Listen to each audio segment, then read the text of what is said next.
지금 시각 7시 20분입니다. KBS.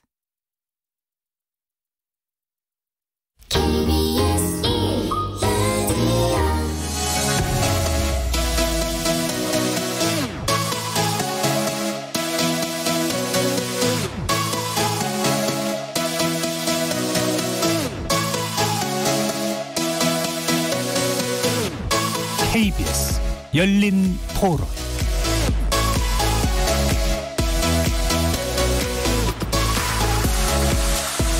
안녕하십니까. KBS 열린 토론 정준희입니다.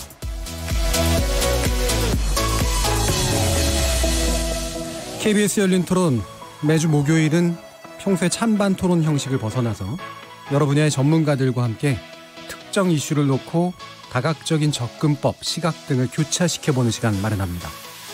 이름하여 지적 호기심에 목마른 사람들을 위한 전방위 토크, 줄여서 지목전 토크. 일부에서는 출연자 중 한 분이 골라주신 주제를 가지고 다양한 의견을 나눠보고 있는데요. 오늘의 출연자 픽은 손정혜 변호사께서 골라주셨습니다. 지난 주말부터 계속 입길에 오르는 이슈죠. 대림동 경찰 대응 논란 무엇이 문제인가라는 주제로 출연자와 함께 다각도로 얘기 나눠보겠습니다. 이어서 제작진이 선택한 두 번째 주제는요. 시댁, 처가, 도련님, 처남, 아가씨, 처제. 더 얘기 안 해도 다들 눈치채셨을 겁니다. 명절이면 사극 찍는 가족 호칭 어떻게 불러야 좋을까 합니다. 우리 사회의 가족 호칭의 문제는 과연 무엇이고 어떻게 고쳐져야 할지 네 분의 출연자와 함께 얘기 나눠보겠습니다. KBS 열린 토론은 여러분과 함께 만듭니다. 청취자분들도 지목전 토크 함께 하시면서 오늘 주제와 관련해 다양한 의견을 보내주시기 바랍니다. 토론에 참여해 주실 방법 안내해 드릴 텐데요. 문자로 참여해 주실 분은 샵 9730번 누르시고 의견 남겨주시면 됩니다. 단문은 50원, 장문은 100원의 정보 이용료가 붙습니다.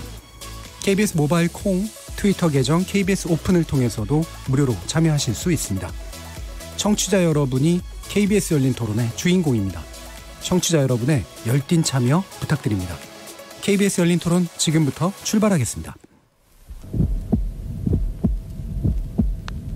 살아있습니다. 토론이 살아있습니다. 살아있는 토론, KBS 열린 토론. 토론은 라디오가 진짜입니다. 진짜 토론, KBS 열린 토론.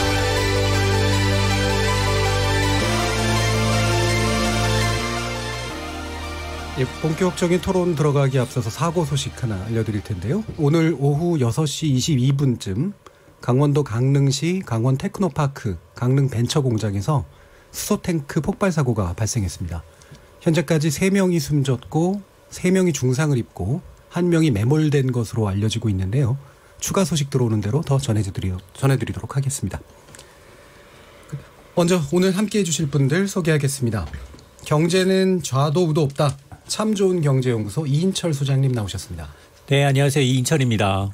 자, 그리고 문화비평가 이택광 경희대 교수 나오셨습니다. 네, 반갑습니다. 이택광입니다. 나라를 걱정하는 과학자 이종필 건국대 교수 나오셨습니다. 안녕하세요. 이종필입니다. 그리고 부드러워 보이지만 날카로운 변호사 한국여성변호사의 손정혜 이사 나오셨습니다. 안녕하세요. 손정혜입니다. 자, 이렇게 경제 전문가, 법률 전문가, 문화비평가 그리고 물리학자까지 각각 다른 전공과 개성을 가진 네 분의 출연자와 함께 만들어가는 지적 호기심에 목마른 사람들을 위한 전방위 토크, 줄여서 지목전 토크. 오늘도 어떤 다양한 의견들이 쏟아질지 기대가 됩니다. KBS 1라디오 채널은 유튜브 영상으로도 생중계가 되고 있습니다. 유튜브에 들어가셔서 KBS 1라디오를 검색하시면 지금 바로 저희들이 토론하는 모습을 영상으로도 보실 수 있습니다. 팟캐스트로도 들으실 수 있고요. 매일 새벽 1시에 재방송도 됩니다. 자, 이렇게 함께할 방법 안내해드렸고요. 지목전 토크 출연자의 픽 지금부터 시작해보겠습니다. KBS 열린 토론. 휴객은 누구나 제압하기 힘들어요. 여경이 이제 사회 문화에서도 그러니까 남자 경찰이 못 치지 못하는 쪽에도 그 섬세함을 좀 볼 수도 있고 꼭 경찰들이 꼭 제압하기에만 있어서 있는 건 아니니까. 여경 예전에도 논란이 있었던 것 중에 하나가 이제 경찰로 채용할 때 체력 훈련 그런 것들이 이슈가 있었잖아요. 그런 것들을 좀 더 강화해가지고 관리를 하는 게 더 맞지 않나라는 생각을 좀 하고 있었거든요. 여경은 필요하죠. 왜 필요하냐? 여성들이 어떤 범죄 행위를 했을 때 누가 제재를 할 거야? 이게 필요하죠. 취객을 제압하러 갈 경우에 이제 여경의 힘으로 감당이 안 되겠다 싶을 경우에는 짝을 지어서 간다든가 뭐 이런 식으로 해결해야지. 야, 여경은 힘 약하니까 나가지 마, 이건 아니라고 봐요.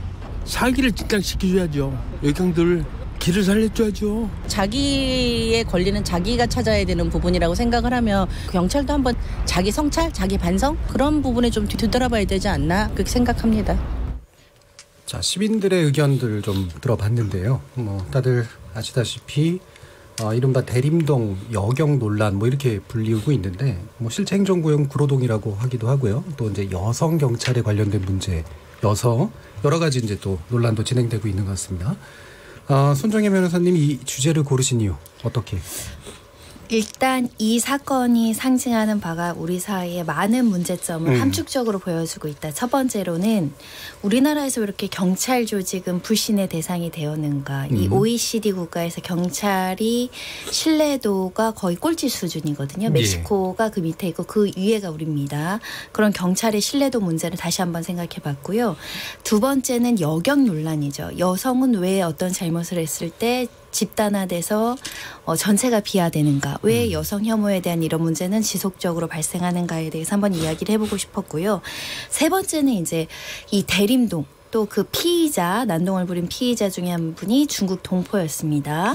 댓글 보면 경찰의 공권력이 강화돼야 되는데 그게 중국 동포들을 제지하기 이런 여러 가지 이제 말도 안 되는 댓글도 많이 넘쳐나고 있어서 이 우리 사회의 이중성, 중국 동포들에 대한 막말, 비하 이런 것들도 좀 댓글에서도 좀 찾아볼 수 있었고요. 세 번째로는 결국 우리나라의 경찰의 공권력은 강화돼야 된다. 그 범위는 어디까지일까? 우리 사회는 어디까지 수용할 수 있는가? 그 다음에 문제는 이 동영상이 처음에는 17초만 공개되고 나중에 경찰이 전부 공개하면서 오해가 좀 많이 풀렸거든요. 우리가 지금 인터넷상에서 벌어지고 있는 일부 편집증적인 부분만 보고 전체의 여론이 한쪽으로 쏠려서 왜곡되는 현상이 지나치게 가속화되고 있다. 이런 부분들이 함축적으로 담겨져 있다라고 생각해서 한번 토론하고 싶었습니다. 그러니까 우리 사회의 현재 여러 가지 쟁점들로 흔히 얘기되고 있는 것들이 이제 압축돼 있다라고 보신 거네요. 경찰력에 관련된 문제, 경찰에 대한 신뢰성의 문제, 공권력의 행사 범위에 관련된 문제, 또 우리 사회 약자이자 타자라고 또 볼 수 있는 이제 어떤 한국에 있는 중국 동포의 문제, 그다음에 또 여성 경찰에 관련된 문제, 그다음에 특정한 어떤 부분에 대해서 과도하게 뭔가가 표출되고 있는 그런 문제, 이런 것들을 압축하고 있다고 보신 것 같습니다. 자, 그러면 이제 어쨌든 이 사건을 대부분 아시긴 하겠지만 잘 모르시는 분들도 계실 테니까요. 이인철 소장님께서 혹시 이 사건 개요 소개시켜 주실 수 있나요? 사건은 굉장히 단순해요. 굉장히 손 변호사님 여러 가지 이제 의미를 부여해 줬기 때문에 굉장히 복잡한 사건으로 알려져 있지만 팩트만을 좀 찾아보면 일단 큰 그림에서 보면 경찰관이 취객을 이제 진압하는 과정에서 여경의 진압 과정이 적절했느냐 이게 핵심인데 지난 13일 밤이었습니다.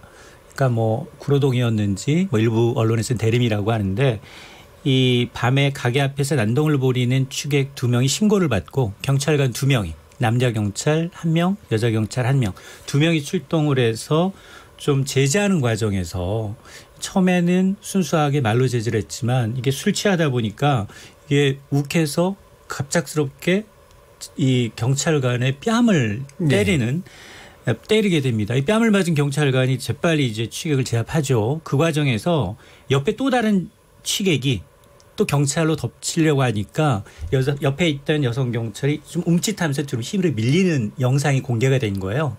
1차 영상에서 이게 악마의 편집이라고 할 수 있는데 한 17초짜리에서 보면 거기에는 여경은 이 과정에서 주위의 남자분한테 또 도움을 청합니다.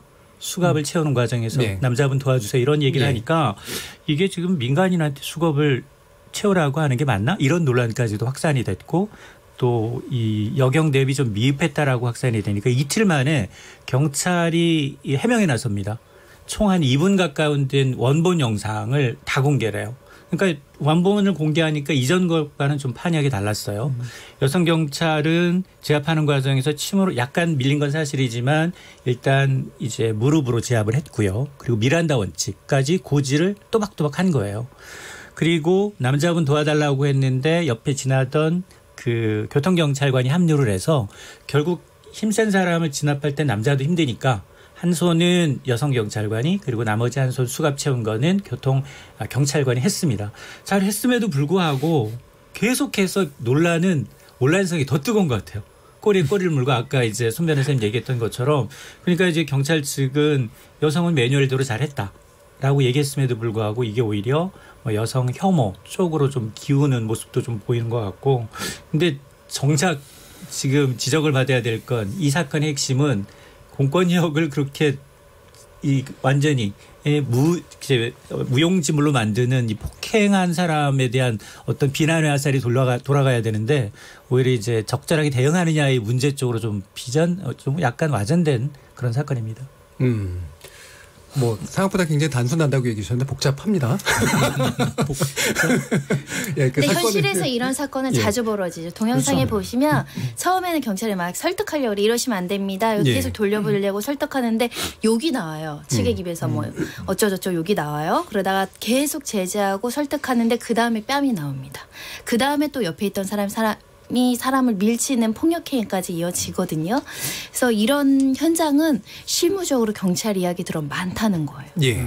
그래서 이 사안을 사실은 몇 개를 좀 쪼개서 좀 알아보는 게 좋을 것 같아요. 여러 가지 뭐 비판의 목소리도 사실 한두 가지 목소리가 아니라 계열도 굉장히 다른 목소리들이 섞여 있기 때문에 그래서 뭐 어느 게 우선순위가 있다라고 말하기는 좀 어렵겠지만 일단은 당장 이 취객을 제압하는데 좀 서툴러 보이는 그 모습 이 이제 이른바 경찰 자격 논란으로 이제 벌어진 거 이 부분에 대해서 일단 한번 얘기를 나눠보죠. 어떻게 보십니까?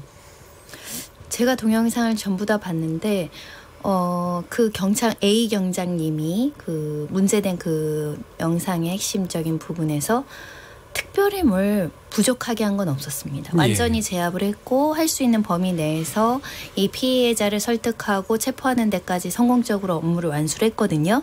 다만 최초에 공개된 밀치니까 밀린 부분. 여성이니까 다른 남성보다 훨씬 더 많이 밀릴 수도 있겠죠. 그 부분을 비난할 소지는 전혀 없다고 생각합니다. 오히려 왜 그러면 취객이 요구를 하고 뺨을 때리고 밀치는 행동까지 경찰 진압 장비가 사용되지 않았는가 그런 부분에 대한 물음이 있었을 뿐 특별히 이 남성 2인 1조로 나가셨잖아요. 남성 경찰관과 여성 경찰관의 업무 범위에 있어서는 특별히 매뉴얼을 벗어난 건 없었다. 그런 면에서는 왜 이렇게 확대돼서 무용론까지 나오는지에 대한 납득이 좀 어려웠습니다. 저는 그런 면도 있는 것 같은데 교수님. 우리 보통 사람들한테 익숙한 경찰과 취객의 장면은 현실에서 뭐 볼 수도 있지만 그 부분 주로 영화나 드라마 그렇죠. 이런 데 보면은 말끔하게 되잖아요. 그렇죠. 우리가 보는 여성들은 영화에 나오는 여성들은 뭐 블랙 위도우라든지 네.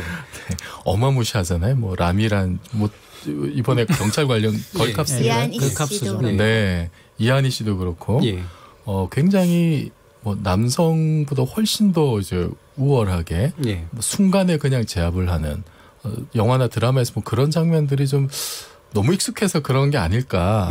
은연중에 우리는 경찰이라고 하면은 그 경찰에 대한 기대치가 암묵적으로 좀 그렇게 높아져 있는 것도 좀 작용하지 않았을까 하는 생각이 들더라고요. 저는 근데 거기도 저는 동의를 하는데요. 그 대중문화가 주는 어떤 그런 감성적인 어떤 변화 이런 것도 분명히 있죠. 근데 저는 이게 이제 굉장히 복잡하게 보이지만 사실 약간 한꺼풀을 걷어내고 보면 공통분모가 있습니다. 그러니까 일단 남성 경찰은 비난의 대상이 아니잖아요, 그죠? 왜냐하면 이 남성 경찰도 그 동영상 보시면은 태전을 잘못 쏘고 뭐 이렇게 좀 제압을 초창기에 잘 못해요. 그러니까 대응을 그렇게 잘했다고 말씀을 드릴 수는 없어요. 그러니까 여성 경찰보다 그렇게 잘했다 이렇게 말할 수가 없는데. 과거 같으면 만약에 다른 사안들 같았으면 그 남성 경찰에 대한 비난이 굉장히 많이 쏟아졌을 거예요. 그러니까. 근데 문제는 그게 여성 경찰이 있었고 그리고 그 대상이 말씀하신 건데 중국 동포였어요. 이 둘을 사실 공통분모는 바로 한국 사회에서 기본적으로 소수자들이죠. 소수자라는 건 수가 작고 뭐 이런 게 아니라 기본적으로 남성 경찰이 있고 그다음에 여성 경찰이 오는 것이고 한국인이 있고 그다음에 중국 동포가 온다는 측면에서 소수자라고 하는 겁니다. 이건 약간 좀 전문 용어인데 그래서 그렇게 되었을 때 여성 경찰은 항상 남성 경찰의 어떤 부수물로 인식되어 오는 것들이 있었고 중국 동포도 마찬가지인 거죠. 한국인들이 사는 땅에 들어와 있는 그 마이너 에스닉 그룹인 거죠. 그러니까 소수 그 인종 그룹인 것이고 비록 우리 동포라 할지라도 그리고 거기가 또 말씀하셨지만 행정사를 분명히 구로동인데 계속 대림동이라고 부르고 있어요. 심지어는 언론들이 그걸 교정하는 언론들도 굉장히 많이 있습니다. 찾아보시면 기사에도 많이 나와요. 그러니까 그게 좀 대림이 아니라 구로라고 초창기에 많이 교정을 했음에도 불구하고 계속 대림동으로 부르고 있습니다. 왜냐하면 말씀하셨던 것처럼 1년에 그런 대림동을 소재로 한 영화들이 있어요. 청년 경찰부터 해가지고. 범죄도시는 정말 심한 영화죠. 네. 만약 미국 같은 데서 절대 개봉이 될 수 없는 영화인데 만약 미국이 소송도 걸려 있지 않나요? 관련 다른 영화가? 그런 소송이 제기될 움직임까지는 확인이 됐었고 네. 그래서 법률적인 만약에 차이나타운이나 어떤 특정한 그런 에스닉 그룹이 거주하는 지역을 그런 식으로 묘사를 했다 미국 같으면 절대 개봉을 할 수가 없는 영화죠. 만들 수도 없었겠지만 그래서 그런 부분들을 봤을 때 어떻게 보면 한국 사회가 지금 어느 정도 제가 볼 때 문화적 과도기에 지금 있는데요. 그게 뭐냐 그러면 과거에 어떤 공동체 위주의 문화에서 점점 이제 미국식 자유주의적인 어떤 문화로 이행해가고 있는데 여기에서 오는 어떤 그런 저는 가치의 충돌이 있다고 봅니다. 그게 뭐냐 그러면 억울함이 있는 거예요. 그러니까 우리 특히 젊은 세대들. 저는 여경 같은 경우도 가만히 보면 경찰 문제처럼 보이지만 말은 그냥 공권력을 강화하라고 말하는 것처럼 보이지만 그 진실이 드러났음에도 왜 계속 이런 논란이 끊이지 않느냐 그러면 사실 이거는 예전에 공무원 가산점하고 비슷한 문제거든요. 내가 경찰에 지원하는데 여성은 말에 팔굽혀펴기를 무릎 대고 해도 되는데 나는 다 해야 된다 이거죠. 여기서 오는 어떻게 보면 젊은 남성들의 어떤 그런 억울함들 이런 게 표출되고 있다고 저는 생각을 하고 왜냐하면 지금 젊은 남성들은 이 젊은 세대들은 본인들이 특권층이라 생각하지 않습니다. 제가 어릴 때만 해도 사실 젊은 세대는 젊다는 것만으로 특권층이었죠. 가능성을 갖고 있기 때문에 이렇게 말을 많이 들었는데 지금 젊은 세대는 본인들이 약간 약자라고 생각하는 경향이 있어요. 그러니까 그 약자라는 그 멘탈리티와 근데 그런 것을 가지고서 아니 조금 이렇게 이런 식으로 해서 되겠느냐고 문제 제기를 하는데 그게 다 되고 이제 계속 반론을 제기하니까 화가 나는 거죠. 그래서 저는 이 문제의 본질은 공권력의 문제도 있지만 사실 더 깊이 들어가 보면 여기에는 젊은 세대의 어떤 그런 공정성에 대한 이 공정성이란 말 그대로 기계적 공정성일 수도 있는데 그런 열망이 있는 것이고요. 거기에 대한 어떤 약자에 대한 어떤 새로운 가치 변화들이 지금 수반되고 있는 거. 그래서 이게 아주 잘 저는 선택하셨다고 생각하는 게 이게 단순하게 대림동 여경 사건이 아니라 굉장히 많이 복합적인 한국 사회의 이 문제점을 드러내고 있다. 지금 현재 우리가 좀 우려해야 되는 그런 문제들이 많이 드러나고 있다고 봅니다. 네, 중요한 부분을 얘기해 주시긴 했는데 예를 들면 이제 그걸 본질이라고 얘기하는 거는 좀 단순화되는 측면이 사실 없진 않잖아요. 그러니까 그게 되게 중요한 요소지만 이게 지배적 요소냐 아니면은 기타 요소들을 끄는 요소냐라고 하는 거는 좀 판단해 볼 필요가 있는 것 같긴 한데. 그렇죠. 그러니까 사실 그 주요 요소는 공권력의 문제죠. 공권력이 거기서 대응을 제대로 못했기 때문에 말씀하신 것처럼 영화처럼 하지 못했기 때문에 발생한 문제예요. 그러니까 항상 어떤 문제가 발생하면 그 문제의 원인을 찾죠. 근데 이 경우가 바로 여경에서 찾은 겁니다. 그러니까 대부분 그 원인들은 강자에서 찾지 않습니다. 그러니까 우리 사회가 뭔가 잘못되었으면 예전에 이 사실 독일 같은 경우도 그 원인을 유태인에 찾는 것처럼 사실 어떻게 보면 별로 크게 관계가 없는 걸 수도 있지만 또 그렇다고 해서 아예 무관하지도 않은 그런 지점에 찾아서 계속 그것을 확대하게 되는 일들이 벌어지게 되는데 그걸 하시는 분들이 나쁜 마음을 먹고 그렇게 한다기보다는 자기들도 어떤 나름대로 정당성이 있는 거예요. 과거의 타블로 사건 같은 것도 한번 생각해 보십시오. 거기에 있던 많은 분들이 내가 스탠퍼드를 갔는데 안 그렇더라라는 이야기를 계속했고 그분들의 말도 상당히 부분적으로 맞는 말도 많이 있었단 말이에요. 그러니까 이런 것들이 집단화돼서 모였을 경우에는 결국 이 세 명이 모이면 거짓말도 참말로 만들 수 있는 것처럼 진실이 되어버리는 거예요. 그게. 이제 그런 여러 가지 요소들이 있지 않는가 생각이 듭니다. 예. 이정필 교수님. 또 하나 지적할 수 있는 게 저는 이제 언론 쪽에 종사를 했었으니까 최초에 공개됐던 17초 영상이 굉장히 아쉽다. 이 논란을 더 키웠다. 양마의 편집이라고 하거든요. 그렇죠. 팩트가 사실은 여경이 진압하는 과정에서 굉장히 뒤로 밀쳐서 여경이 힘이 없고 능력도 없는데 거기 왜 갔냐 뭐 이런 뉘앙스예요. 그런데 정말 제대로 미란다 원칙도 고지했고 또 제압을 했고 이런 것들이 처음부터 이제 본편에 보여줬다라면 물론 이제 뉴스라는 건 1분 30초 내에 모든 걸 이제 요약해서 해야 되기 때문에 굉장히 편집해야 되는 기술이 필요합니다. 근데 이 부분에서 가장 편집해서 필요했던 건 여경이 진압하는 거였어요, 무릎으로. 근데 그 장면은 빠진 거죠. 뒤로 밀치는 장면만. 그 장면이 그 한 가지만 있는 게 아니었었거든요. 네. 그러니까 보도의 것들이 이게 그런 면도 있고 예를 들면 여성 경찰이 굉장히 잘하는 것처럼 보여진 면도 그 영상도 있고 그래서 또 하나는 이제 목소리가 나갔는데 목소리가 이제 화면은 안 보이고 블랙 처리되면서 이제 옆에 사람들한테 일반인한테 남자분 좀 도와달라고 그런 부분이 나가면서도 또 이건 뭐야? 저 상황에서 왜 그 일반인들한테 SOS를 하지? 뭐 이런 부분도 있었던 것 같아요. 그래서 저는 이게 그 보도할 때 굉장히 중요해요. 그러니까 편집자가 어떤 내용을 압축해서 내가 내용을 낼 것이다에 대해서 이제 그 화면의 그 적절성을 해줘야 되는데 부분으로 17초만 됐던 것에서 2분 동안의 전편을 다 보게 되면 저때 저렇게 오해할 부분이 있었네라고 충분히 이해가 되는 부분이었고 아까 인서트에서도 보면 대부분의 이제 인터뷰에 응했던 분들은 나이가 지긋하신 분들이에요. 굉장히 균형 잡힌 시각이에요. 그렇죠. 아니 그게 그렇게 큰 문제였었나요? 그리고 그렇다고 해서 여경이라고 꼭 그걸 그게 아닌 것 같은데 왜 이렇게 일이 크게 번지죠? 이런 느낌을 받았던 건 일반적인 사람들이 보통 다 느낄 수 있는 감정이에요. 근데 지난번에 우리 그 이슈로 잡았었던 40대 여성이 이제 필압됐다가 다시 이제 구조되는 과정에서 위험 지역에 갔다라는 이유로 그리고 이제 그때 손 변호사 역시 마찬가지로 젠더 이슈를 제기했을 때도 전 개인적으로 왜냐하면 그 이전에도 사실은 그 비슷한 사건이 남자가 있었잖아요. 그 어디야? 그 뒤로 여행 갔다가 이제 사고 나서 10억 가까운 이제 그랜드 캐년에서 이제 차를 헛디뎌서 그 사고 때도 보면 처음에는 동정론, 나중에는 그 10억을 과연 국가가 배상해야 되느냐? 내세금이 들어가는데 그러니까 여론이 완전히 바뀌어요.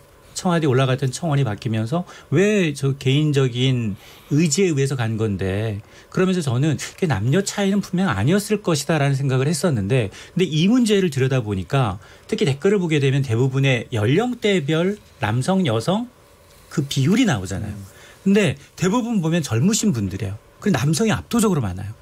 그러면서 이게 젠더 이슈가 가세가 되니까 물밀듯이 그냥 꼬리에 꼬리를 물어서 없었던 게 있어지는 새로운 뉴스가 또 망들어지는 새로운 가해자가 생기는 거예요. 이 여경은 지금 이런 댓글 보고 그리고 이런 반응 보고서 지금 휴가를 갔다는 거 아니에요.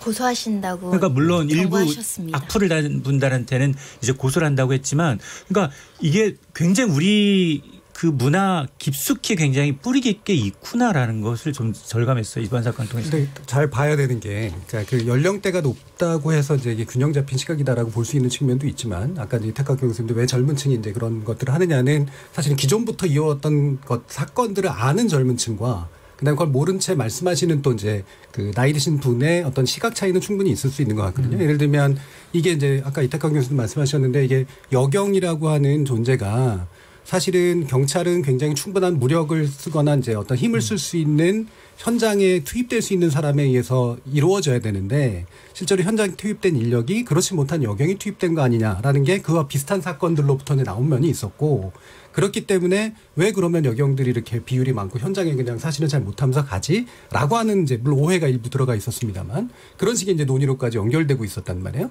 근데 이런 어떤 과거의 것들하고 연결성이 만들어지는 부분들에 대해서는 또 어떻게 보시나요? 제가 그래서 여경의 역사를 찾아봤습니다. 조선왕조 실록에도 써 있는데요. 그때부터 있었어요? 이거는 포도청의 은여하고 다모의 역할이 이제 여경의 시초라고 보시면 되겠는데 범인을 수색하거나 이제 그 검거할 때 이제 이런 은여나 다모가 대부분 이제 여성 피해자의 수색이나 이런 거에 이제 도움이 됐다라는 겁니다. 여기 지금 조선왕조 실록에 자격 요건도 있어요. 키 5척이 넘어야 되고요. 막걸리 3잔을 단숨에 먹어야 되고요. 40kg의 물건을 들 수 있어야 된다. 이렇게 되어 있다고 합니다. 조선시대도 여성 경찰의 역할이 있었다는 것 그리고 그 특수성을 인정해 왔다는 것이고요. 대부분은 이제 형사사건 조사하고 이제 수색하는데 역할을 했다는 거고 그럼 근래 그 경찰 여경제도는 언제부터 들어왔냐고 하면 1946년 그러니까 해방 직후 미국이 오고 미국의 여성 남녀 평등 사상이 오고 여성 경찰관이 필요하다. 그래서 여자 경찰관 제도가 그때부터 생겼다라고 하고요. 그러면서 이제 보통 처음 업무는 율락녀 단속.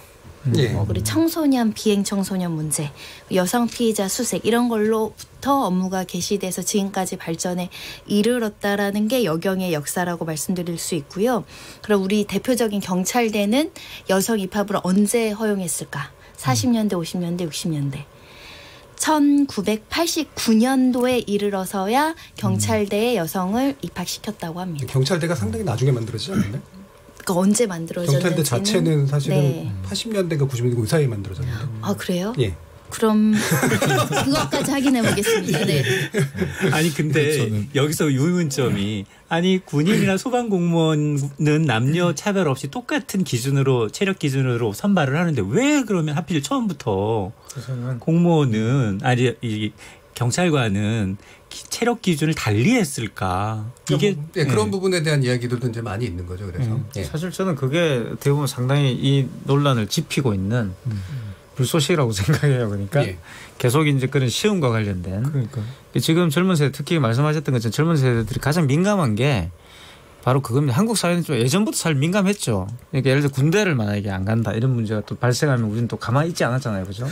그래서 약간 그런 문화가 있는 상태에서 지금 젊은 세대들은 더 이제 그 문제가 복합적으로 나타나게 된 것이고 저는 이게 이제 단순하게 젠더 이슈라고 생각하지 않는 이유가 이 안티 페미니즘이라고 사실 우리가 통칭하고 있지만 사실 상당 많은 부분은요 그 약자 혐오하고 많이 연대가 돼 있어요. 이 안티 페미니즘 하시는 분들이 성소수자라든가 이민자에 대해서 호의적이다 저는 그렇게 생각하지 않거든요. 그러니까 굉장히 이게 어떻게 보면 한국 사회가 앞으로 해결해야 될 대단히 그 심각한 문제들을 보여주고 있다 저는 생각을 해요. 근데 그 저번에 우리가 20대 남성에 대한 토론 한번 했었잖아요. 그때 시사인에서 대규모 설문조사를 했던 결과가 상당히 좀 흥미롭고 충격적이었는데 그때 결과가 보면은 그 20대 남성들 안티페미 강성 안티페미라고 하는 그룹이 20대 남자의 한 26% 정도 된다.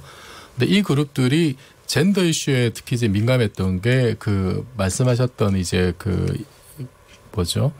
그 다른 어떤 뭐 이민자 문제라든지 이런 데는 뭐 크게 차이가 안 나요. 차이가 안 나는데 그 젠더와 권력이 만나는 지점에서만 굉장히 좀 다른 세대, 다른 성별과 특이한 결과를 보였다는 게 좀 주목할 만한 결과였고 특히 그 이번 사건과 관련해서 제가 기억나는 게 여성 직장인의 직무 능력이 떨어진다, 남성보다. 그렇죠. 이런 질문이 있었어요. 이게 찬성하느냐 반대하느냐. 다른 연령대, 다른 성별은 대부분 그렇지 않다라고 하는 비율이 압도적으로 높았는데 20대 남성들만 이 질문에 대해서 여성들의 그 직무 능력이 상당히 떨어진다는 의견을 냈어요. 그 비율이 굉장히 주목할 만큼 높았습니다.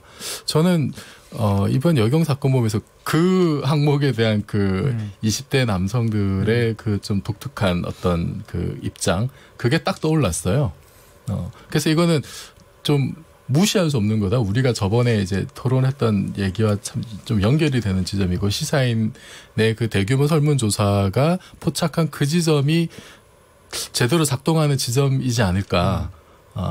그래서 그것이 이제 아까 말씀하셨듯이 이제 이제 여경을 뽑을 때 이제 체력 테스트 뭐 이런 문제까지 이제 연결이 되는 거고 그게 특히 이제 뭐 공정성 문제까지 좀 확대가 된 하지만 이게 이제 전대 이슈였기 때문에 그 특히 더 좀 증폭된 면이 이거는 좀 예전에 없던 현상이기 때문에 특히 좀 주목해서 봐야 되지 않을까 그런 생각이 듭니다. 근데 그 직무 능력에 대한 죄송합니다. 그 평가는 상당 부분 이제 주관적인 요소가 그렇죠. 이제 있을 수 있잖아요. 그래서 그 부분이 이제 어떻게 심리적으로 작동하는가는 볼 수 있는데 예를 들면 이제 아까도 이제 말씀드렸지만 이제 현장에 투입해서 무력으로 뭔가를 이제 제압해야 되는 그런 상황에 적합한 정도의 수준을 갖추고 있느냐 남성과 여성을 떠나서 그래서 그런 것의 프로페셔널한 측면들 그 전문성의 측면들을 갖추고 있느냐에 대한 문제제기 자체는 사실은 저는 합리적인 문제제기라고 보거든요.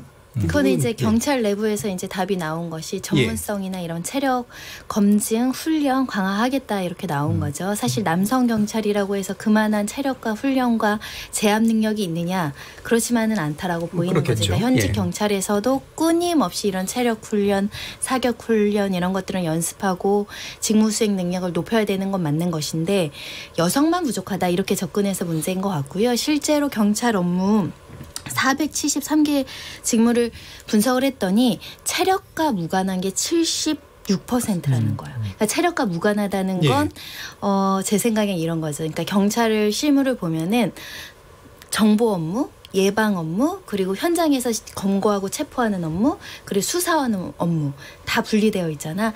그 중에 이제 체력적으로 요구하는 게 현장에서 체포하고 검거하는 겁니다. 이거는 생각보다 20-30%도 안 된다는 거죠. 그런 면에서는 요 체력 부분만을 딱 놓고 능력이 있다라고 평가하기에는 워낙 직무가 세분화되고 다양화되고 있기 때문에 경찰 직무라는 것도 그래서 그것도 이제 체력을 직무 수행 능력으로 많이 넣는다면 여성 경찰에겐 역차별이 될 수 있는 거죠. 오히려 수사 분야에서는 여성 경찰관님이 탁월한 효과를 발휘하는 경우는 굉장히 많습니다. 투기함, 섬세함, 꼼꼼함, 섬세함 이런 것들이 뭐 사람마다 다르겠지만 굉장히 이 소통도 잘하고 이런 면에서 능력을 발휘하는 경우들이 있거든요. 그리고 여성이란 특수성 때문에 여성이 꼭 배치돼야 되는 곳들이 있어요. 저기 지방 가면 성폭력 사건에서 여성 경찰관이 배치되지 않아서 지금 당장 조사가 실시돼야 되는데 그 다음들로 미뤄지는 경우도 있거든요. 그럼 이제 핵심은 그러니까 지금 현재 뽑는 구조라고 하는 게 이제 체력 검정으로 들어가 있는데 일반적으로 그냥 다 뽑아놓고 결국은 경찰로 채택이 되는데 거기서 직무가 배정될 때는 사실은 그 안에서 그냥 배정이 돼버리니까 그럼 사실은 이제 예를 들면 30%라고 하더라도 거기에 맞는 사람들이 가야 되는 그런 상황들이 제대로 안 돼 있다라는 게 그럼 더 문제가 될 수 있는 거 아니에요? 전문성에 대한 배치 고려는 충분히 있어야 될 것 같고요. 그리고 현장에서 나오는 이야기는 이중적인 이야기예요. 여성들이 현장 경험에 대해서 배치를 잘 안 해주는 문제도 있고 전문성을 강화할 기회가 안 준다. 그리고 또 다른 면에는 여성들이 또 현장에 배치하기를 꺼려해서 못 가는 거다. 이 약간 양면적인 이야기인데 만약에 현장 근무라든가 이런 체력적인 요건이라든가 이런 것들이 강화될 필요가 있으면 훈련을 해서라도 의무 교육기관이라도 해서 맞춰야겠죠. 그런데 저는 근본적인 의문이 현장에서 체포하고 검거할 때 다 몸으로 때려 부셔야 되나요?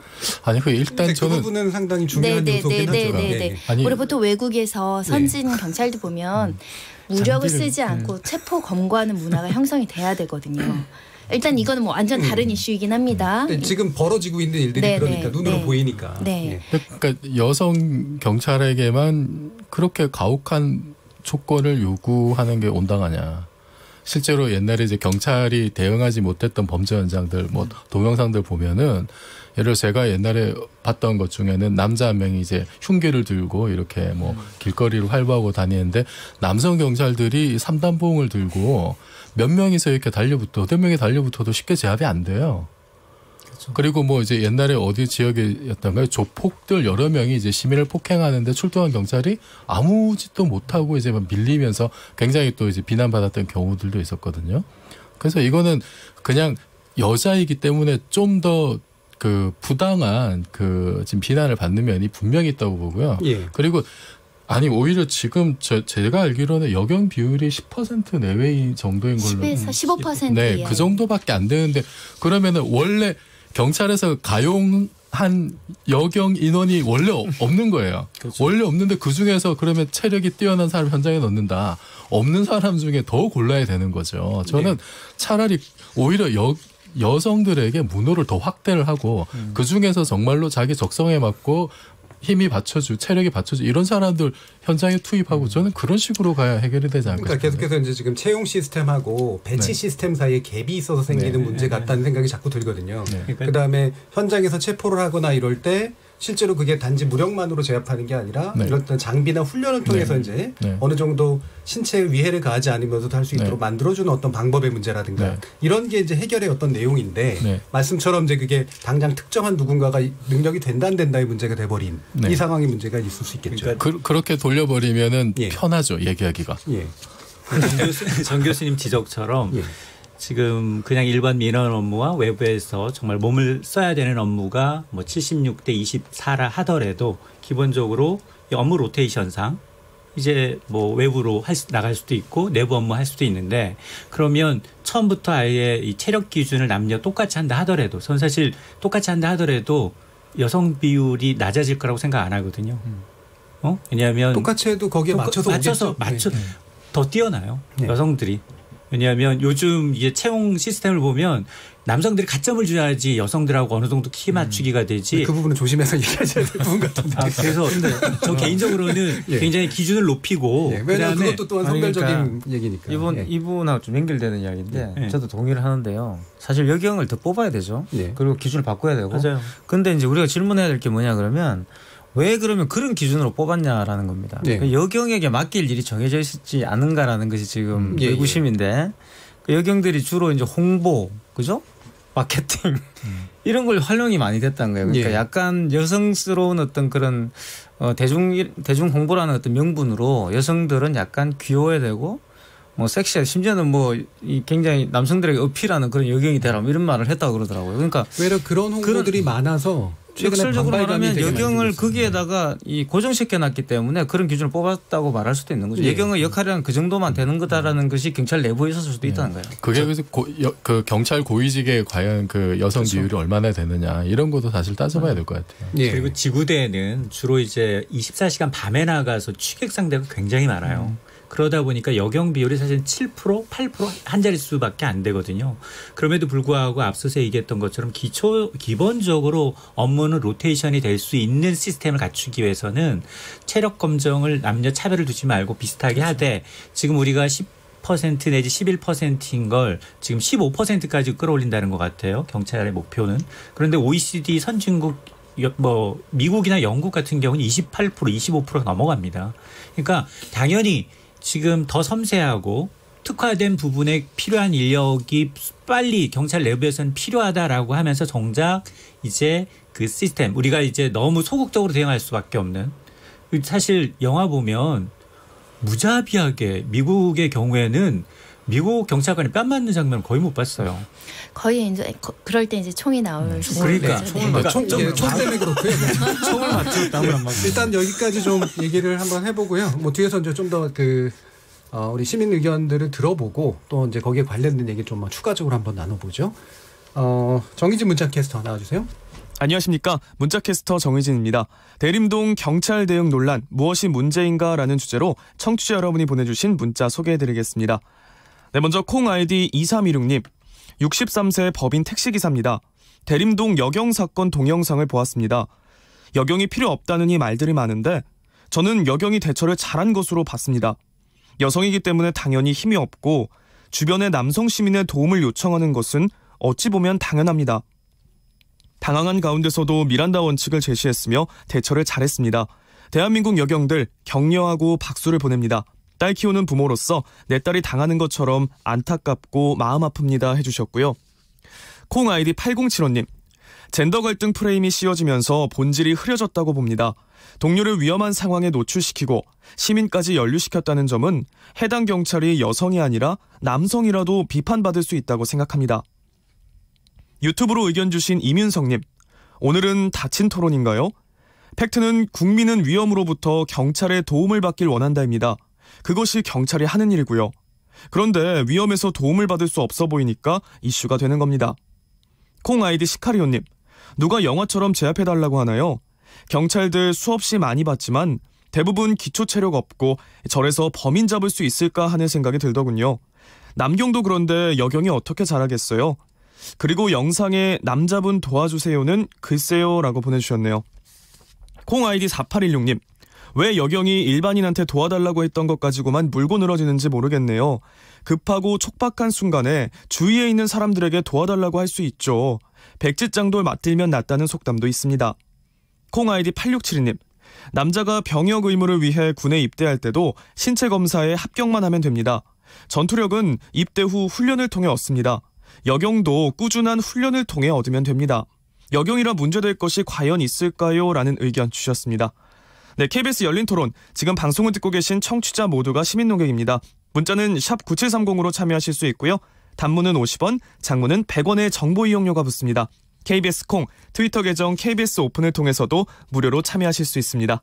청취자 여러분들의 날카로운 시선과 의견 기다립니다. 지금까지 문자캐스터 정의진이었습니다. 예, 시민들이 보내주신 의견 좀 들어봤는데요.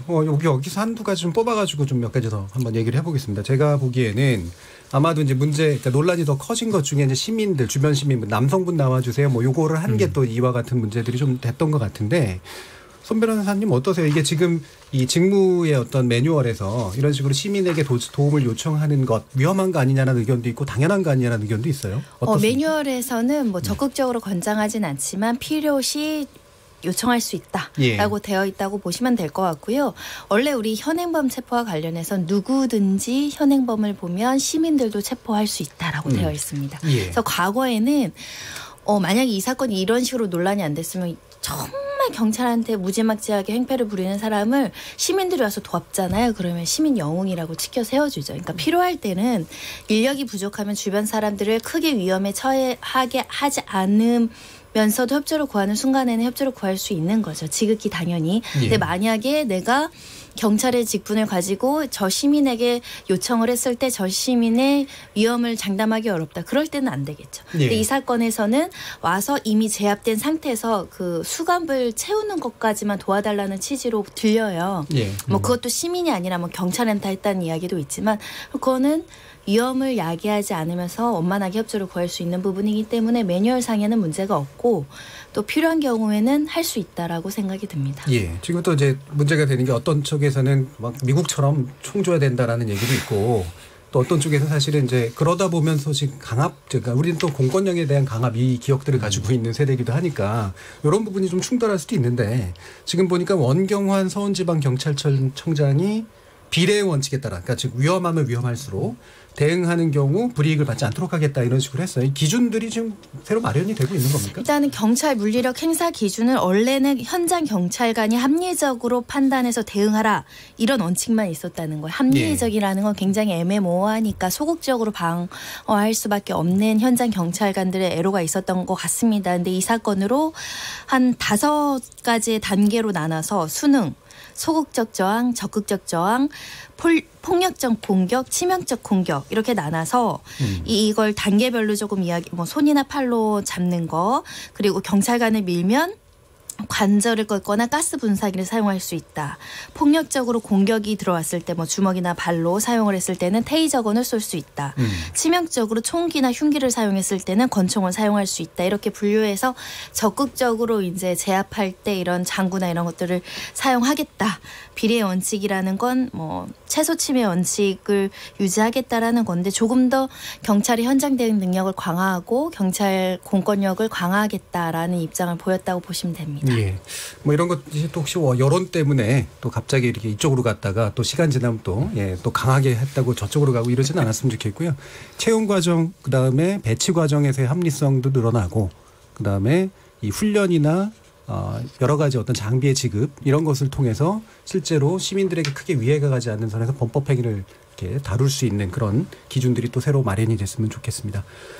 청취자 여러분들의 직접 참여로 이루어지는 KBS 열린 토론 청취자들의 의견을 받아봤고요. 대림동 경찰 대응 논란이라고 불려지고 있는 이 사건을 성별을 떠나서 공권력을 다시 세우고 하지만 또 그 이 공권력을 과도한 폭력의 어떤 행사로 이어지지 않을 수 있도록 하는 그런 적절한 기준을 마련하는 문제까지 함께 논의해봤습니다. 여러분께서는 KBS 열린 토론과 함께하고 계십니다.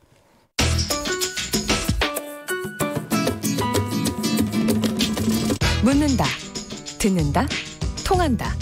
KBS 열린 토론. 듣고 계신 청취자 여러분 감사드립니다. 들으면서 답답한 부분은 없으신가요? 궁금한 점은요? 그렇다면 함께 토론에 참여하시죠. 유료 문자 샵 9730을 이용하시면 됩니다. 단문은 50원, 장문은 100원의 정보 이용료가 있습니다. 스마트폰 어플리케이션 KBS 모바일 콩을 통해서도 무료로 참여하실 수 있습니다. KBS 열린 토론은 언제나 열려 있습니다. 듣고 계신 KBS 열린 토론은 매일 밤 1시에 재방송됩니다. 잘 안 뵀던 분들 그 결혼식이나 이럴 때 뵙게 되면은 어떻게 호칭을 불러야 될지 제부나 뭐 매제 이런 게 있더라고요. 근데 그 용어 같은 걸 들어는 봤는데 정확히 어떤 호칭인지는 잘 모르겠어요. 서로 각자가 편한 대로 부르고 불리는 게 더 좋을 것 같다는 생각이 드는 것 같아요. 시동생한테는 삼촌 그러고 고모이기도 하고 아가씨 그러기도 하고 편한 대로 하면 되지. 근데 그게 아주 필요가 없을 수도 없는 거잖아요. 뭘 어떻게 불러도 불러야 되잖아요. 한 가지 호칭은 있어야 되잖아요. 언니가 결혼을 하면서 뭐 이제 조금 호칭에 대해서 생각해보게 되어가지고 형부도 이제 제 이름 부르고 저도 형부 이름으로 부르고 있어요. 호칭을 그를 불렀었는데 뭘 또 다른 호칭이 있어요? 오히려 더 가족이라는 이런 개념을 끈끈한 그 정을 만들어주는 거 아니에요? 왜냐하면은 시누이나 아니면 시동생한테 이름을 부른다 그러면 좀 서먹서먹한 관계가 아닐까요? 도련님 아가씨, 도련님이라는 것 자체가 춘향전에 나올 것 같은 그런 느낌? 네, 도련님이 결혼하면 서방님이라고 하는데 서방이 그럼 둘이 되는 게 그건 진짜 문제 같아요. 더 편하게 부를 수 있는 방법을 생각하지 않을까 싶어요. 예, 두 번째 지목전 토크 시작해 보겠습니다. 지적 호기심에 목마른 사람들을 위한 전방위 토크. 두 번째 주제는 명절이면 사극 찍는 가족 호칭 어떻게 불러야 좋을까입니다. 참 좋은 경제연구소 인철소장, 문화비평가 이택광 경희대 교수, 물리학자이신 이종필 건국대 상호교양대 교수, 그리고 한국여성변호사회 이사이신 손정혜 변호사 네 분과 함께하고 있습니다. 자, 지금 이 두 번째 주제 호칭, 가족 호칭에 관련된 문제인데요. 한편으로는 이제 그 여성에게 이제 굉장히 불편하게 만들어진 그리고 너무나 뼈나게 이제 그렇게 된 측면도 있고 핵심은 이제 사극이라는 얘기인 것 같아요. 그러니까 현대 시대에 맞춰 사람들의 의식도 변하고 이제 가족의 환경도 변했는데 너무 이제 잘 모르겠는 과거의 용어를 사용해야 되는 그런 상황 이게 이제 핵심적인 문제가 아닐까 싶은데요. 손정혜 변호사님이 아마 가장 크게 느끼셨을 것 같은데 어떠셨어요? 일단 결혼이란 제도는 여성을 좀 당혹하게 만드는 경우가 많죠. 저는 그래서 이 가족 호칭을 잘 애용하지 않습니다. 그래서 잘 몰라요. 가끔은 이게 이렇게 되면 어떻게 부르는 거지 막 찾아볼 정도로 잘 쓰지 않아서 일단 평등적인 호칭을 그냥 구사하려고 노력을 하는데 일단 제가 결혼 제도부터 뭐 사실은 가부장적이고 권위주의적인 부분이 많이 남아 있는데 그럼에도 불구하고 바꿀 수가 없죠. 왜냐하면 우리 부부는 바꾸는 게 동의가 되는데 어른들이 안 되니까. 그렇죠. 그래서 그냥 어른들이 있을 때는 그 호칭을 쓰고 우리끼리 있을 때는 막 부르고 그렇습니다. 그럼 남편의 여동생이나 남동생이 있으면 뭐라고요? 그러니까 그 가족과 연관된 거는 다 그렇게 불러요. 통상적인. 원래 불러주는 대로. 근데 우리 젊은 사람들끼리 있을 땐 그런 호칭 잘 안 하죠. 어른들이 있을 때만 그 호칭을 씁니다. 혹여라도 불쾌하실까 봐. 네. 그렇죠. 누구랑 같이 있느냐가 이제 변수가 되는 거죠. 그냥 뭐 누구 엄마죠 다. 누구 엄마, 뭐 누구 아빠, 뭐 이런 식이지. 누구 뭐의 매형 뭐 이런 식으로 잘 안 하죠. 입이 안 붙어서 잘 안 나와요. 확실히 이제 세대성에 관련된 문제 이런 것들도 좀 있는 것 같은데요. 뭐 다른 그 출연자 선생님께서는 이거는 좀 당혹스럽다 또는 이거는 좀 이상하다라고 하는 호칭들이 있으십니까? 저는 아직 미혼인데요. 예. 네. 어떤 여성분이 결혼해서 당혹스러울까봐 지금 비혼입니다. 네. 주변에 가족분이 늘어나는 경우는 좀 있었을 텐데. 네, 그러니까 제가 저희 이제 사촌 형들이 이제 저보다 나이가 되게 많으세요. 그 고모님 댁도 그렇고 큰아버님 댁도 그렇고. 그래서 제가 중학교 때 뭐 이 무렵에 이제 결혼하신 사촌 형들께서 계셨는데 그 사촌 형수님 되시는 분들이 명절 때 만나면은 저보고 뭐 저 경상도에서 이제 대련님 이렇게 부르거든요. 도련님, 대련님 이렇게 부르는데 대련님도 우리가 이제 선생님도 뭐 쌩님 아니면 줄여서 쌤 이렇게 하잖아요. 그 형수님들이 이제 저희 그 지방에서 이렇게 대련님도 줄여서 대림 이제 이런 식으로 많이 부르요. 대림 그렇게 많이 이제 부르는데 어린 세상 물정 잘 모르는 어린 꼬마한테 이게 너무 이상한 거예요. 그러니까 다 큰 어른이 나한테 존칭을 쓰고 높임말, 그러니까 경어체를 쓰고 이제 이러니까 뭔가 뿌듯하고 내가 굉장히 정말로 동화 속 왕자가 된 것 같은 그런 이상한 생각이 들면서도 그래도 뭔가 좀 찜찜한 거예요. 내가 뭘 잘한 건 없는데 누가 새 식구가 여자 식구가 한 명 생겼다는 이유로 내가 왜 이런 대접을 받지라는 생각은 들었으나 그때는 너무 좋아서 그냥 그런가 보다 하고 넘어간 적이 있죠. 네. 대련매 문제였습니다. 네. 사실 이 호칭 문제는 지금 한국 사회가 굉장히 이제 가족 구조가 근본적으로 바뀌었다는 걸 보여주는 것이고요. 또 그리고 이제 좋고 나쁘고를 가르는 그 가치 체계가 굉장히 많이 바뀌었다는 걸 또 보여준다고 저는 생각을 하는데 왜냐하면 사실 이제 금방 말씀하신 도련님 같은 경우도 도령을 이제 높여서 부르던 말이죠. 예. 그 도령은 사실 유교 같은 데서 총각을 이제 높여 부르던 말이에요. 도령이란 말이. 그래서 굉장히 옛날 말이죠. 고대 말이고. 그러니까 청소년 아닌가요? 청소년. 주로 이제 그렇죠. 결혼하지 않은 그 당시 총각이라는 결혼하지 않은 말 그대로 미혼 남성을 높여서 부르던 말이 도령입니다. 그래서 결혼 안 하면 계속 도령이었던 거예요. 그렇죠. 근데 이게 이제 이 문화는 사실 이제 중국에서 온 문화라고 볼 수가 있고요. 많은 부분에서는 왜냐하면 이게 이제 유교 문화와 결론이 돼 있었고 그 당시 조선시대마다 유교 문화라는 것은 중국이 선진국이었기 때문에 굉장히 그런 문화를 체현하고 이제 그런 식으로 사람을 높여 부르고 하는 것은 군자의 표상이었고 뭐 이런 것이었습니다. 그게 굉장히 좋은 것이었고 선진 문화를 체현한 어떤 그런 훌륭한 사람, 인격을 갖춘 것처럼 보였다는 거. 그게 이제 이른바 이제 해방이 된 뒤에 한국이 근대 국가로 가면서 사실 예전에는 아무나 유교적인 그런 걸 할 수가 없었어요. 아무나 사실 제사도 지낼 수 없었고 왕이 정해주는 사람들만 정할 수 있었고 말 그대로 양반들만 제사를 지낼 수 있었는데 근대 국가가 모든 분들이 다 이제 제사를 지내게 되고 모든 분들이 다 집안에 이제 가풍을 세우려고 하게 되고 이렇게 되는 게 저는 근대화라고 봅니다. 그러니까 유교적 유산이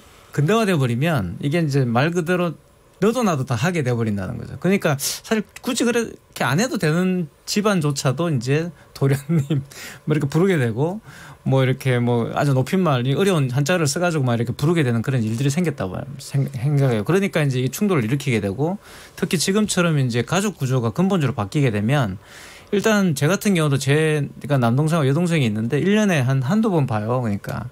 오히려 제가 볼 때는 여기 계시는 패널분들 제가 더 자주 보죠. 그러니까. 네. 그러니까 이 삶의 패턴이 완전히 바뀐 거죠. 삶의 패턴이 완전히 바뀌어 있는데 한 번씩 이렇게 만나면 사실 도련님이나 뭐 아가씨나 이런 말들은 같이 살면서 그분들 존중해 줄 때 쓰는 말이었는데 이제는 뭐 만나면 서먹서먹하고 이 사람은 내가 무슨 관계인지도 모르겠고 1년에 뭐 한 번 볼까 말까 하는 사람들인데 이 사람들을 만났을 때 그런 이상한 호칭을 써서 기억도 잘 안 되는 일상으로 쓰지도 않는 말들을 다시 불러내가 쓰니까 당연히 좀 불평이 나온다고 봐요. 그래서 지금 사실 어떻게 보면 좀 용어를 정비해야 될 때가 됐고 이게 뭐 국가적 차원에서 되면 저는 정말 좋겠지만 저는 이런 것도 국가가 해야 된다고 저는 봅니다. 그렇게 해서 뭐 이런 것 약간의 어떤 가이드라인 같은 걸 만들어줘도 된다고 보고 그래서 일단 가족 구조가 1인 가족이 굉장히 많아지고 또 여러 가지 지금과 과거와는 달라진 어떤 이런 상황에서 뭔가 이제 조금 이런 호칭에 이 정리가 있어야 되죠. 왜냐하면 일단 한국말은 이 문법적으로 사실 정제가 잘 안 돼 있는 말이에요. 이게 이제 근데 굉장히 훌륭한 말이지만 이 역사가 굉장히 짧죠. 그러니까 문자화된 역사도 굉장히 짧고 그래서 이런 부분들 조금 더 이제 우리가 이 사회 변화와 더불어서 개선해 나가는 측면이 많이 있다고 생각됩니다. 아니 그래서 보니까 지금 한국건강가정진흥원 여기서 가족 호칭 사례 공모를 해서 당선작이 나왔다는데 예를 들면 증조 할머니 할아버지를 최고 할머니 할아버지 이거 좀 이상해요. 아니 그냥 큰할머니 최고 간혹 계시는 고조 할아버지나 이런 분들 어떻게 해요? 최고고 장인어른 장모님의 이제 아버님 어머니 시댁 처가는 시가 처가로 이제 부르자.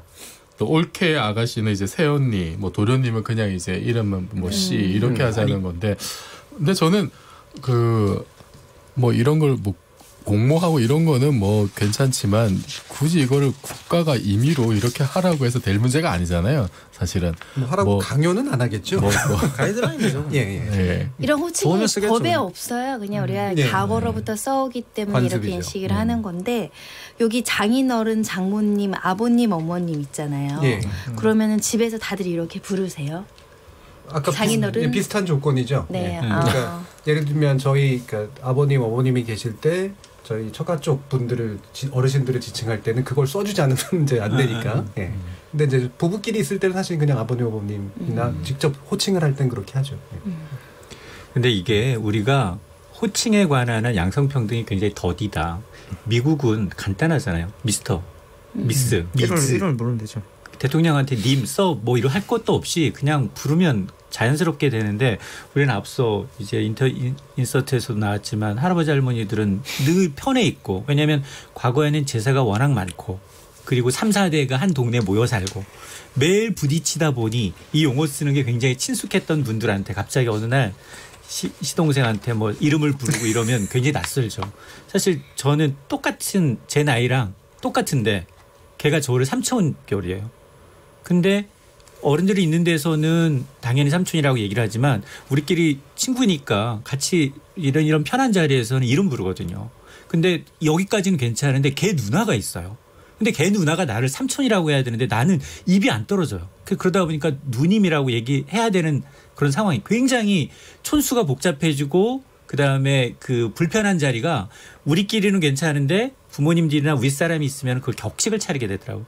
그러다 보니까 여기 지금 가족 호칭이라고 공모 당선된 작도 보게 되면 여기 보면 시댁하고 시가 처가 그러니까 시댁을 시가로 낮추고 처가를 그대로 쓰라는 얘기인데 아니 처가 댁 쓰면 되는 거 아니에요? 그냥 시댁 쓰니까.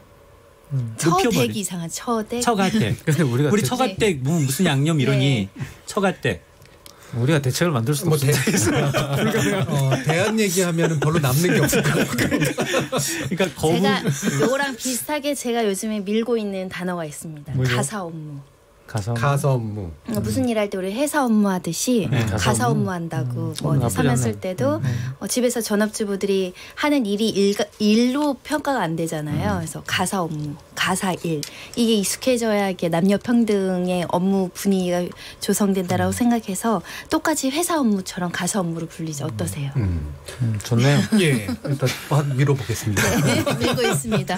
야, 근데 지금 이제 사실 아까 그 이인철 선생님이 말씀해 주시는 것 같은 장면이 이른바 족보가 꼬인다 이런 식의 이제 표현을 하는 그런 장면이잖아요. 근데 가족 안에서는 훨씬 더 복잡하게 그런 일들이 나타나기도 하고, 근데 사실 이게 사회 일반으로 나타나는 문제인 것 같아요. 그러니까 특히 결국 서열의 문제인데 왜 남성분들끼리 되게 형아우하다가 알고 봤더니 학번이 뒤어서 뭐 이게 꼬이고 뭐 이러면서 내 친구고 뭐 이런 식의 문제들이 나서잖아요. 결국에는 연령, 성별 이런 게 복잡하게 연결된 서열적 호칭. 이게 이제 사실 문제인 것 같은데 어떻게 보세요? 그러니까 뭐 그 호칭을 부르는 순간 바로 이제 그 서열 속으로 편입되는 거죠. 그렇죠. 그게 사실 근데 유교적 세관이죠. 유교적 세관이라는 것은 사실 위계적 질서를 통해서 세계를 이제 통치하는 것이었기 때문에. 근데 지금은 사실 그런 세계가 아니잖아요. 우리 이제 민주주의가 달성된 세계고 모든 분들이 물론 제도적인 민주주의는 아직도 많이 이제 노력을 해야 되겠지만 그럼에도 불구하고 어쨌든 모든 분들이 민주주의 사고를 해야 된다는 것에 동의를 하고 있잖아요. 심지어는 과거의 독재자들조차도 지금 민주주의적인 그것을 해야 된다고 생각하기 때문에 좌파 독재 이런 말을 하는 거 아니겠습니까? 그러니까 예. 일단 민주주의는 다 동의를 하고 있다는 거죠. 그러니까 이제 이런 문제가 발생한다고 저는 생각이 들어요. 그러니까 내가 민주적인 인간인데 개인인데 아니 왜 내가 가족이라는 어떻게 보면 가족이라는 것이 나를 보호해주는 가장 어떻게 보면 안전망이어야 되는데 그게 들어가는 순간 내가 왜 물을 떠다쳐야 되고 왜 그분이 하는 말에 꼬박꼬박 예의 대답을 해야 되고 높임말을 써야 되느냐. 라는 문제가 생기는 거죠. 이게 사실 우리가 높임말을 갖고 있기 때문에 이렇다고 말씀하시는 분도 있어요. 우리가 높임말을 그렇죠. 써야 되기 때문에 그러면 다 높여주면 되는 거 아닐까 저는 생각이 들고 다 높이든지 아니면 다 이렇게 말을 낮추든지 낮추기 힘드니까 다 높여주면 되는 것 같고 또 친해지면 낮추면 되고 그런 것들은 저는 어느 정도 유동성을 발휘할 수 있을 거라 생각이 들고 근데 어쨌든 이 가족 관계는 저는 제 같은 경우도 여기 지금 호칭해 보시면 동선이 뭐가 있지만 저 아무것도 몰라요. 저도 상당히 나이가 있지만 한 번도 이런 걸 불러본 적도 없고 뭐 저분이 동서라 그러면 저분이 동서인가 이런 생각이 든다는 거죠. 그러니까 이제 그런 사용하지 않는 말들이라는 것. 그래서 이게 사후기 때문에 사실 세월이 지나면 상당히 많은 부분 사라질 것이라고 저는 생각을 해요. 네. 그 프랑스의 그 철학자인 루이 알트세르가 이데올로기를 어떻게 정의했냐면 이제 호명기제로 정의를 한 적이 있거든요. 그러니까 누군가가 불러졌을 때 그 부름에 대답을 하면은 이데올로기가 형성이 된다. 그러니까 김춘수의 꽃 생각하면은 이제 꽃을 불러졌을 때 꽃이 되었다 이제 이런 거죠.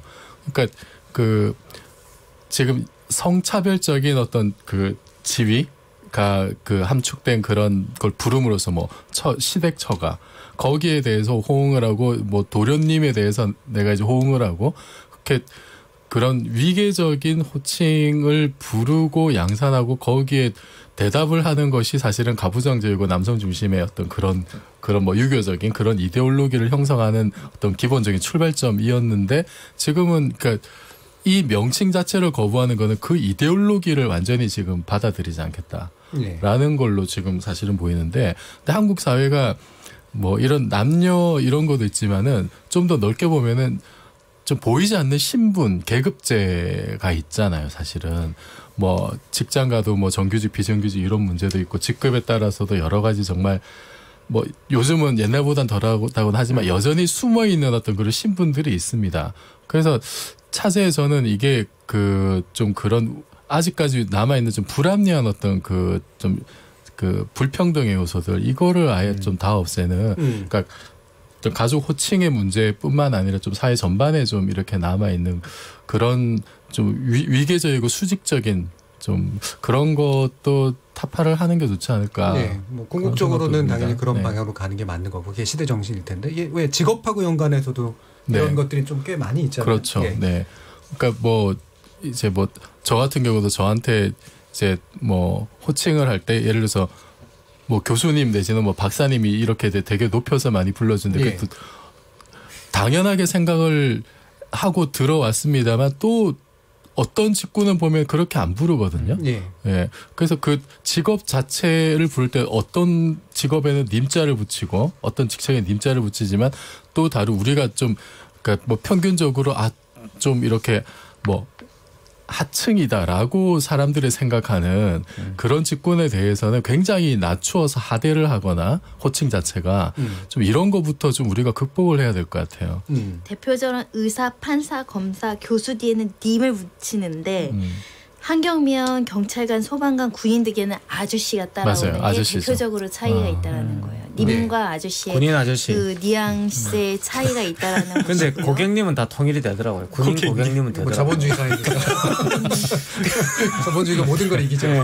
근데 사실 제가 알기로는 이 직업 뒤에는 님을 붙이면 안 되는 걸로 제가 아는데 제가 상당히 그래서 좀 저를 교수님이라 부르면 굉장히 예전에 좀 저항을 했어요, 제가. 근데 계속 교수님이라 부르니까 저도 나중에 쓰고 있더라고. 그죠? 안 쓰면 제가 이태강 교수 이러면 너무 버릇없어 보이시죠? 기분 나쁘게 선생님 이렇게 부르면 되는 거죠. 선생님. 또는 씨라 부르면 되는 것이고. 아저씨라고 부르면 안 돼요? 이태강 교수 아저씨. 교수 아저씨. 고객님이라 부르세요. 그런 것도 있죠. 예를 들면 상대가 내 앞에 있을 때 부르는 때는 이제 님을 붙여주는 게 일반적으로 이제 존칭이 되는 거고, 근데 그분이 안 계시는데 지칭한다, 3인칭으로 지칭한다는 안 붙이는 게 맞죠, 원래. 그래서 저는 사실 요즘 토론하면서도 약간 불편한 게 있는 게 예를 들면 대통령을 지칭한다, 아니면 대통령님이라고 말하고 존칭해서 뭐 하셨습니다 이렇게 얘기하는데 안 계시는데 이제 지칭하는 것도 님 붙이고 이제 뭐 되게 극존칭을 붙여야 되는 상황들이 되게 많아요. 그래서 그러 안 하면 또 이제 예를 들면 욕을 먹는 상황들이 생기고, 그러니까 이런 게 우리가 서열을 타파하고 위계를 타파해야 된다라고 사람들은 생각하지만 실제로는 내가 높이고 싶은 사람에 대해서는 누군가도 높여주길 바라고 내가 낮추는 사람은 같이 그냥 낮춰줘야 되는 이런 약간의 좀 모순도 좀 있지 않은가 싶은 생각이 들어요. 제가 소속된 과학기술인 단체가 있는데요. ESC라고. 그 단체에서는 내부적으로는 어떻게 부르냐면 직함을 아예 다 빼요. 그냥 사람 누구누구 님으로 다 통일해서 불러요. 그러니까 처음에는 어색하죠. 왜 밖에서 만나면 뭐 교수님 뭐 박사님 뭐 이러는데 그 안에서 만날 때는 그냥 아무개님 이렇게 부르니까 그런데 익숙해지니까 그게 더 편한 거예요. 그게 더 편하고 직함에 가려진 그 사람이 보이는 거예요. 그래서 이거는 뭐 물론 이제 그렇게 크지 않은 규모에서 그냥 우리 합의에 의해서 하는 거지만 뭐 일반 회사에서도 그런 식으로 좀 파괴적으로 굉장히 수평적인 어떤 그런 호칭 문화를 발달시키는 회사도 있다고 들었는데 저는 이런 거는 좀 다른 데서도 고민해 볼 필요가 있다. 굉장히 좀 괜찮은 시도인 것 같아요. 제가 아는 아주 가까운 분이 직장 내에서 이제 차별 없애겠다고 동일하게 C자로 붙이기로 했는데 그리고 나오셨어요. 도저히 거기서 못 살겠다고. 자, 두 번째 지목전 토크 호칭에 관련된 내용도 좀 대충 끝이 났는데요. 토크가 진행되는 동안 보내주신 청취자분들의 의견 들어보겠습니다. 정의진 문자캐스터. 네, 문자캐스터 정의진입니다. 명절이면 사극 찍는 가족 호칭 어떻게 불러야 좋을까에 대해 청취자 여러분이 보내주신 문자 소개해드리겠습니다. 네, 먼저 휴대전화 번호 끝자리 2935이신 청취자분. 결혼 후 내 남편이 아닌 다른 사람에게 서방님이라고 부르라는 시댁 어른들 말씀을 듣고 정말 당황스러웠던 기억이 나네요. 솔직히 시대와 안 맞는 그런 용어들은 좀 고쳐져야 한다고 봅니다. 콩 아이디 8085님. 불합리하거나 나쁜 표현이 아니라면 전통은 지켜나가는 것이 좋을 듯합니다. 글로벌 세계에서 가장 전통적인 것이 가장 좋은, 가장 훌륭한 특징이 될 수 있다고 생각합니다. 콩 아이디 이지원님. 건전가정 의례준칙이라고 있으니 그걸 정비하면 될 것 같습니다. 가정의뢰준 측의 결혼식부터 각종 관례가 수록되어 있으니 거기에 추가 수록하면 되지 않을까요? 콩 아이디 3374님. 나쁜 의미가 섞인 것도 아닌데 우리의 문화로 받아들이면 될 일이라고 생각합니다. 필요 없는 말이라면 자연히 도태되겠죠. 다시 정비를 하면 또 다른 용어가 생기지 않을까요? 새로운 용어가 새로운 낯설음을 줄 뿐이라고 생각합니다. 하나의 존중되어야 할 문화라고 생각됩니다. 라고 보내주셨네요. 네, KBS 열린토론 지금까지 문자캐스터 정의진이었습니다. 예, 청취자 여러분들이 보내주신 의견도 들어보니까 꽤 합리적인 의견들도 있는 것 같고요. 그러니까 사실은 우리가 용어를 의지 있게 바꾼다고 하는 게 바꾼다고 해서 관습이 안 바뀌면 또는 서열의식이나 이런 어떤 기본 바탕이 안 바뀌면 사실 바뀌지 않잖아요. 그래서 말 그대로 여기서 얘기해 주신 것처럼 새로운 용어가 생겨나서 또 새로운 차별을 만들어내는 이런 경우들이 많은 것 같은데 여러분들 어떠세요? 이런 언어가 후행하느냐 선행하느냐라는 아주 고전적인 문제이기도 합니다만 일단 사회가 말씀하신 것처럼 바뀌어야지 언어도 바뀌는 게 있는 거고요. 또 이제 사회는 상당 부분 또 언어에 빚지고 있는 것도 있습니다. 그래서 또 이게 저는 상호작용을 해야 된다 봐요. 그러니까 이제 국가가 그냥 통행을 딱 결정해가지고 이렇게 해라 이렇게 말을 하는 부분도 있어야 되지만 사실 이 문화의 부분들은 국가가 그렇게 통제할 수 있는 부분이 아니거든요. 그렇기 때문에 자연스럽게 흘러가야 되지만 사실은 또 그것이 악화가 양화를 구축하지 않도록 또 좋은 방향으로 계도할 책임도 저는 국가에 있다 봐요. 이게 이제 정치적 올바름이라고 하는 굉장히 좋은 의도가 사실은 반발이나 새로운 차별을 불러일으킨 그런 측면들도 또 없지 않아서 상당히 좀 조심스럽게 하지만 과감하게 또 접근해야 되는 문제인 것 같아요. 저는 제사 문화가 급격하게 바뀌는 걸 보면서요. 이게 제사도 사실은 아까 얘기 나왔듯이 굉장히 유교스러운 이런 전통 중에 하나인데 요즘은 특히 이제 명절 같은 경우 차라리 굉장히 간단하게 지내고 아예 이제 그런 행사 없이 이렇게 가족끼리 여행 가거나 이런 게 그러니까 많이 이제 퍼지고 있는 상황이죠. 그러면은 그것과 연동된 어떤 호칭 문화도 저는 궤를 같이 하지 않을까. 자연스럽게 너무 이제 강요하지 않더라도 그런 시대 변화가 좀 저는 생각보다 빨리 오신다고 봅니다.